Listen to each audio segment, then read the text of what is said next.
వి gold trusted gold buyers తాకట్టులో ఉన్న బంగారాన్ని విడిపించి ఈ రోజు ఉన్న మార్కెట్ ధరకే కొనబడును. మరిన్ని వివరాలకు సంప్రదించండి 7771077720.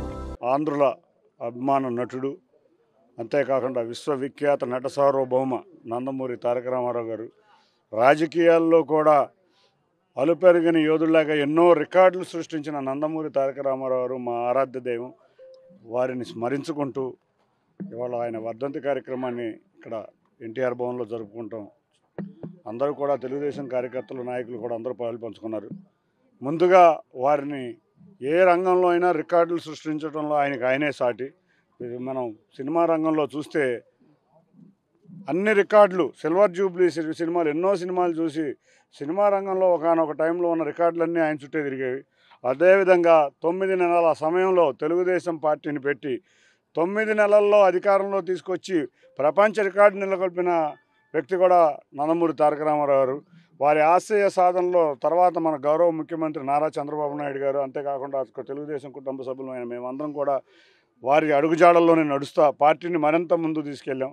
మరొక రికార్డు ఆయన వర్ధంతి సందర్భంగా ఆయన మనవడైన నారా లోకేష్ గారి ద్వారా 1,000,000 సభ్యత్వాలు ఇప్పటికీ ఇంకా జరుగుతూనే ఉన్నాయి. 1,000,000 సభ్యత్వాల రికార్డు ఆయన ఏ విధంగా రికార్డులు సృష్టించారో వారి మనవడు కూడా అదేవిధంగా, తెలుగుదేశం పార్టీ కూడా అదేవిధంగా రికార్డులు సృష్టిస్తూనే ఉంది.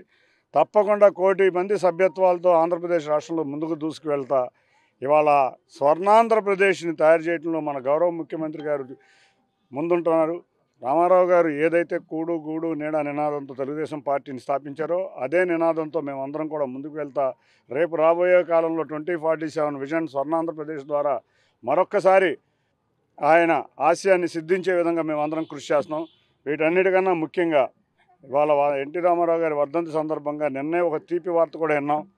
విశాఖ ఉక్కు ప్రైవేటీకరణ జరగటం లేదు. కేంద్ర ప్రభుత్వం, రాష్ట్ర ప్రభుత్వం, డబుల్ ఇంజన్ సర్కార్ సహకారంతో ఆంధ్రుల హక్కు విశాఖ ఉక్కు అనే నినాదంతో స్థాపించబడిన విశాఖ ఉక్కు కర్మాగారం కూడా ఆయన వర్ధంతి సందర్భంగా కేంద్ర ప్రభుత్వం ప్యాకేజీని ప్రకటించడం కూడా ఈరోజు మరొక ఆనందకరమైన విషయం. వాళ్ళ ఆంధ్రప్రదేశ్ మొత్తానికి ఇటువంటి కార్యక్రమాలు మనం చరిత్రలో ఎప్పుడూ నిలిచిపోయే ఎన్టీ రామారావు గారి పేరు నిలబెడతా తెలుగుదేశం పార్టీ ముందుకు వెళ్తుందని మీ అందరికీ తెలియజేసుకుంటున్నాం. మరిన్ని వీడియోస్ కోసం ఛానల్ ని సబ్స్క్రైబ్ చేయండి. లేటెస్ట్ అప్డేట్స్ కోసం వాట్సాప్ ఛానల్ ని ఫాలో అవ్వండి. ఆ లింక్ డిస్క్రిప్షన్ లో ఉంది.